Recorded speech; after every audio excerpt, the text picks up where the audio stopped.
Si le championnat était allé à son terme, est-ce que le Racing Club d'Abidjan serait champion aujourd'hui de Côte d'Ivoire? Pour être honnête avec vous, on ne le saura jamais. Ça, c'est un, mais quand même derrière... D'où l'objet de ma question. Il y a deux équipes qui étaient dans de bonnes dispositions. Du côté de la SEC Mimosa, on parle d'une saison frustrante parce qu'ils estiment que sur la fin de la saison, ils auraient pu coiffer cette équipe du RCA. Et ensuite, vous avez le Football Club de San Pedro qui a été deuxième. Eh bien, le Football Club de San Pedro, quand ils étaient en Coupe de la Confédération, l'équipe avait de très mauvais résultats en championnat. Mais dès qu'ils ont été éliminés en phase de poule de la Coupe de la Confédération et qu'ils sont revenus dans le championnat, ils ont commencé à carburer au point de se retrouver à 3 points seulement du leader, à une seule victoire du leader, à 6 journées de la fin du championnat. Donc je pense que, vraiment avec de la mesure, que si on avait joué les 6 dernières journées, le Football Club de San Pedro et la SEC Mimosa auraient pu venir titiller véritablement cette équipe du RCA. Mais ça, ce sont des spéculations, on ne le saura jamais. Félicitations à l'équipe du RCA qui a été un très bon champion dans l'ensemble. D'accord. On a Pierre qui nous appelle de Koumassi-Remblai. Bonsoir Pierre. Bonsoir. Comment allez-vous Pierre? Super bien. Ah, ben on est content de vous parler. Hein. C'est le réveillon, vous avez vu. C'est magnifique, on est ensemble hein, sur la 3. Alors, on parle du RCA. Hein. Oui. À votre avis, si on était allé au terme de la saison, est-ce que le RCA serait champion de Côte d'Ivoire aujourd'hui? C'est difficile de le dire, d'autant plus qu'il n'y avait pas énormément de différence en termes de points entre le RCA, le FC San Pedro et la SEC Mimosa. D'ailleurs, il y avait une montée en puissance de la SEC Mimosa qui était en train de se battre pour essayer de, on peut dire, semer non seulement le FC San Pedro et le RCA. Oui. Donc, il y a eu quelque chose, disons, un bout d'inachevé de championnat de cette lutte. Voilà qui se dessinait au bout en fin de championnat. Et donc, c'était pas évident. C'était pas vraiment évident pour le RCA de terminer champion de Côte d'Ivoire si le championnat allait à son terme.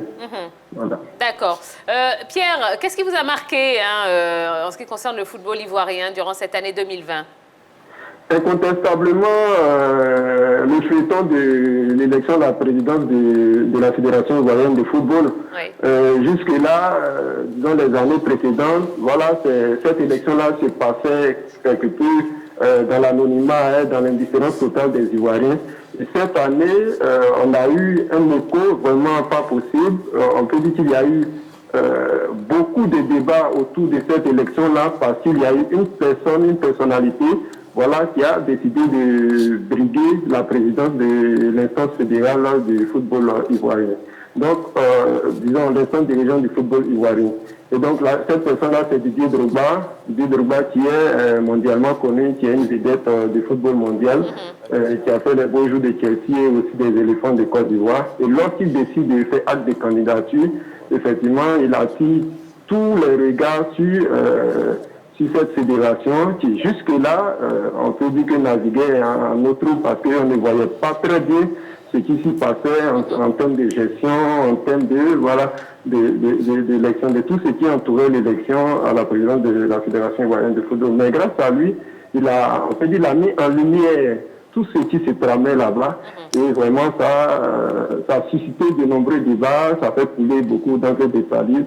Et voilà, c'est ce qui m'a marqué tout au long de cette année 2020. Et en même temps, en raison de la pandémie de Covid-19, il n'y a pas eu de compétition. Et donc, tous les regards étaient vraiment rivés sur cette élection-là. Et voilà. Et je pense que bon, ça a été ce qui a, comment est-ce qu'on peut dire ça? Ce qui a fait l'actualité sportive en Côte d'Ivoire en 2020. D'accord. Pierre, dernière question. On en a parlé lors de notre émission de lundi. Qu'est-ce que vous pensez de la mise sous tutelle de la Fédération ivoirienne? Pour ma part, c'est une bonne chose dans la mesure où on était face à un mur. Le football ivoirien était dans l'incertitude. La fédération, le comité exécutif de la FIF était fort clos. Il n'y avait plus de championnat. Et donc, on était face à un mur. Chacun était arc-bouté sur sa position et donc, on ne pouvait plus avancer.